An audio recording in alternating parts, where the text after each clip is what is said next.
Namaste. I'm pleased to announce the release of the Ledger project developed by Aspiring Investments Corp. This tutorial and this video is divided into three parts. In the first part, I'll walk you through the different sheets or the different screens of this particular application. In the second part, I'll be getting into the specifics of how to use the application. And in the third part, I'll like to share the different features which are in the process of development and we would be releasing them in subsequent releases. So let's begin with the first part, which is about the Ledger project. Aspiring Investments Corp, if we are looking at the projects that we are doing, is basically centered around the enterprise user, that is the small and the mid-tier enterprise user, and our focus is on helping the users to do their accounting, budgeting, valuation, and even improving their time and investment productivity in an efficient way and in a very simple way. We ourselves are learning with developing the products that we have at this juncture, and the Ledger project is one of the steps in, or it's one of the milestone steps in this direction. So let me first walk you through the different sheets that we have over here. So in the first sheet, it's basically an introduction sheet which talks about the improvements that we have done from the business ledger. The business ledger that we had in the beginning, that was focused on getting a user started. The ledger project, which is definitely priced a bit more than the business ledger, is more focused on helping you organize on a monthly basis or on a quarterly basis and to keep this log in a well maintained way. So we have the help sheet which talks about the basic introduction of the application, and then we have the different ledger sheets. In the different ledger sheets, we have we enter the business name, and account number only once, and these set of fields are then basically populated in the subsequent sheets in a very crisp way, in the sense that it's an error-free way that you enter the information once and it gets shared multiple times. And then we have the organization of the project. It basically, over here we have the customer pay section where we enter the details of the customer and payee. Let me just enter one very quickly.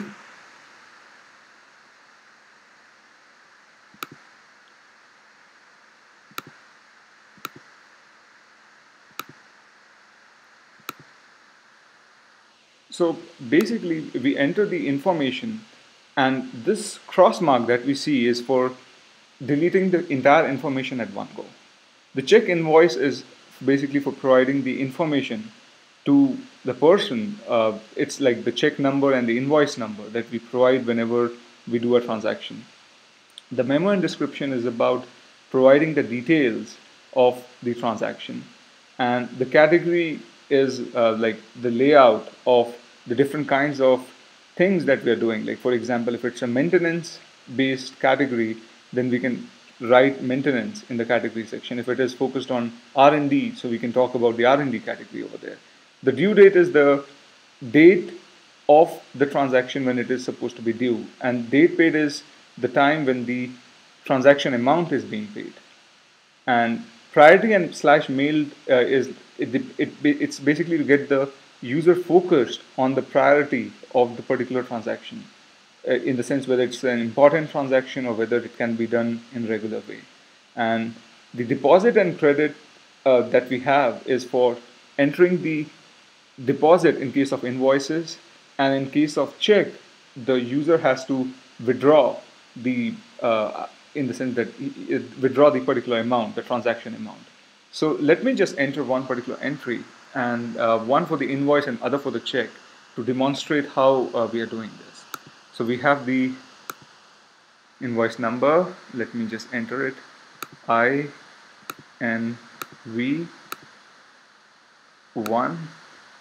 return. Let me enter the memo description. Let me enter services.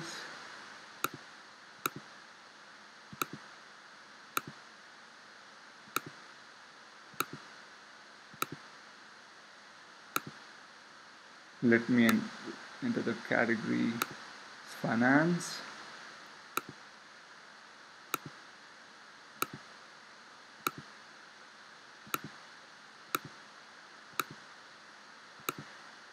Okay, due date is September 25.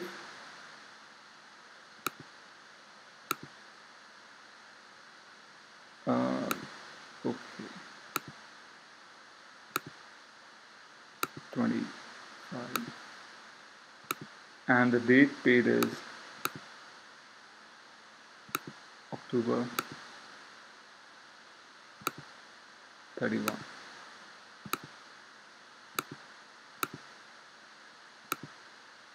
Let me make it as a priority.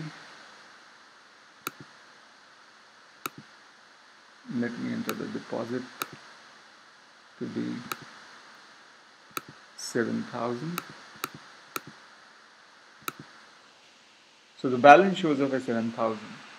And if you're doing a, if you're sending a check to one of our suppliers, then we can enter the requisite check information, and we'll be entering the field in the withdrawal section, and the balance will be calculated by taking the above balance and having that is 7,000, and then it would be, since there wouldn't be any deposit in this particular section, so it would basically look after the withdrawal and it would subtract it from the balance. So let me just do it once. Walter.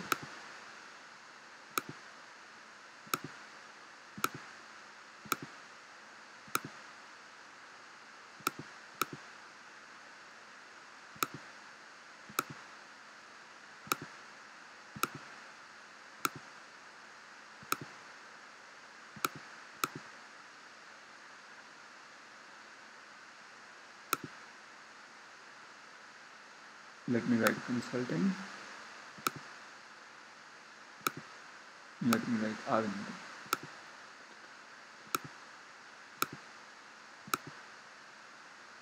Consulting and mentorship.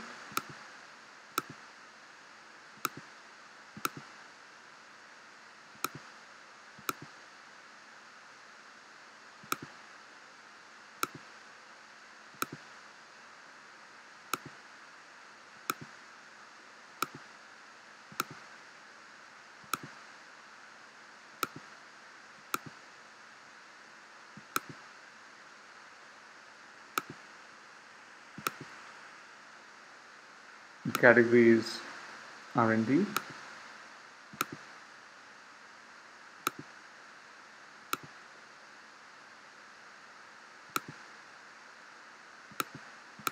The due date is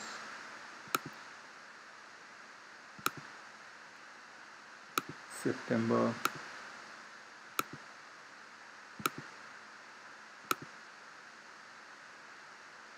27, and let us have the same date on which it's been paid, September 27.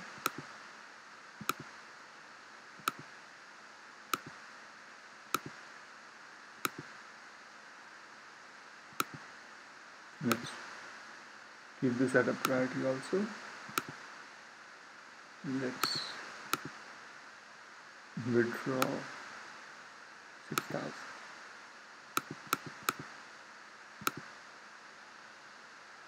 So the balance shows up automatically as 7,000 minus 6,000, which is 1,000 rupees. Now, the final balance that we have over here, which would be the figure that would be calculated from all these entries, it would be automatically carried over to the next ledger sheet, which is ledger 2 sheet, and it will be shown over here where we have 0 in this at this particular juncture. And similarly, we can enter all the entries, and the ledger that the balance that we'll get on this cell would be carried over to ledger 3 sheet. And similarly, we could move this forward like subsequently, and finally reach to ledger 10 by first, then like ledger 3, ledger 4, ledger 5, ledger 6, and ledger 7, 8, 9, and finally 10. So the idea is that we, in one single framework, that is in one single instance, we could have multiple entries.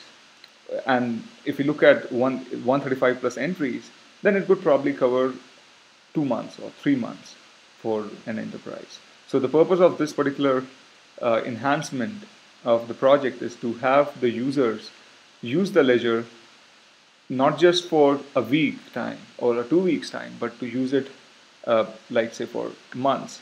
And this way they could keep the track of their financial activity over time.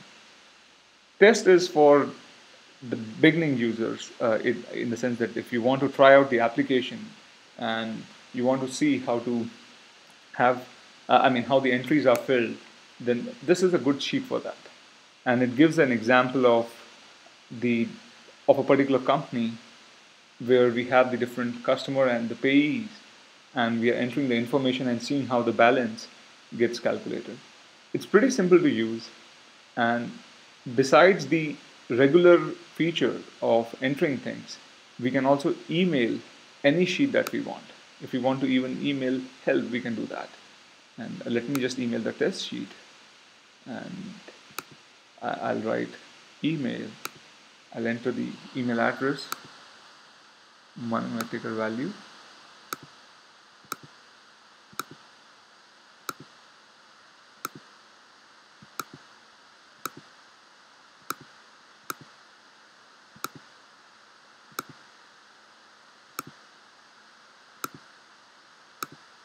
.com.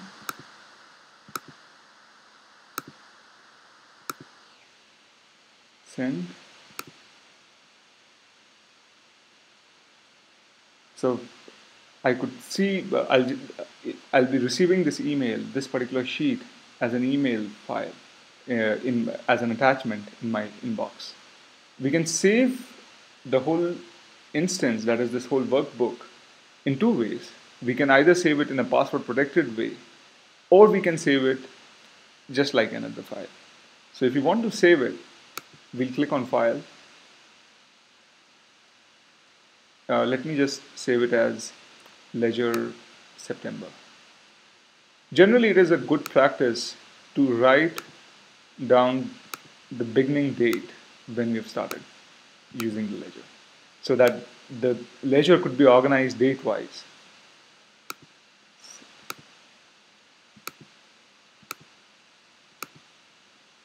'26.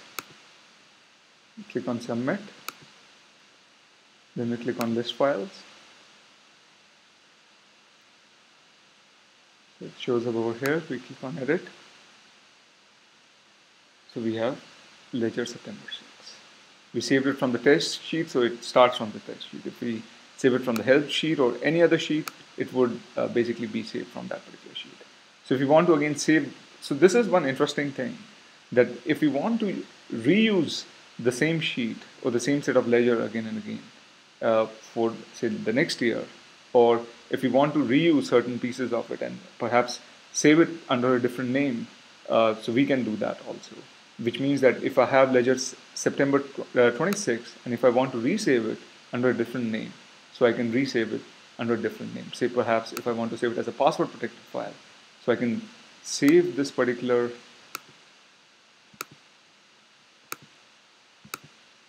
ledger as September 26. Copy.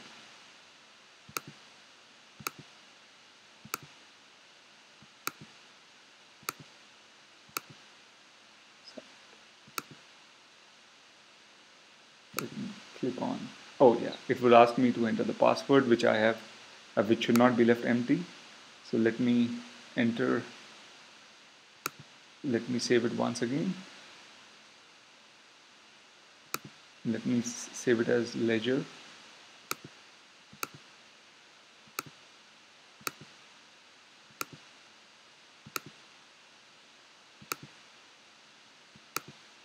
September 26.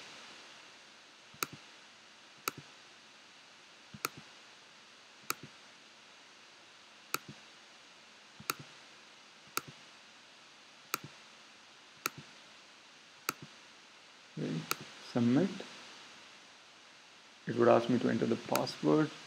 Let me enter it as L1. Click on submit. Get saved. Click on list files. So we see the password protected file having the requisite symbol, ledger September 26 copy, and ledger September 26. And we have the default file if we are just getting started on a newer ledger or a newer workbook.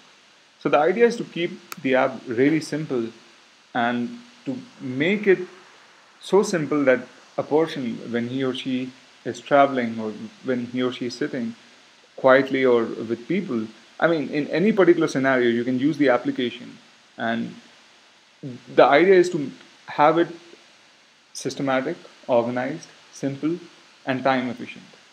And what, if you look at the organization of the application, the idea is that it is meant for users who are getting started and would like to do accounting, or who want to do things quickly. They don't have much time. They want to do it in an organized way. They don't want to get into a lot of wizards and a lot of things that are there in a lot of applications.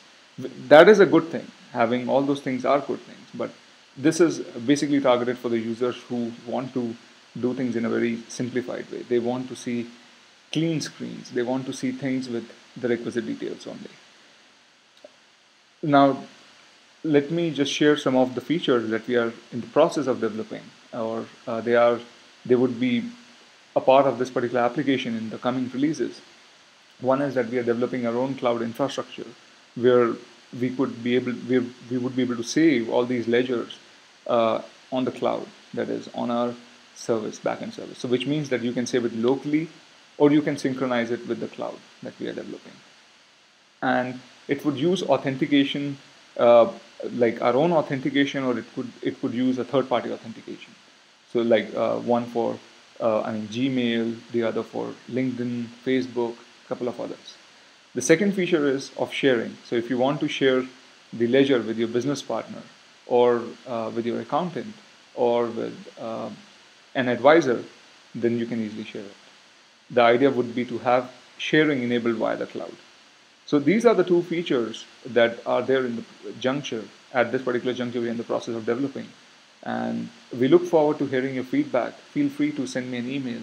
My personal email address, it is manu@tickervalue.com. So I look forward to hearing from you. Thank you for watching this video, and we look forward to having you as a customer. Thank you.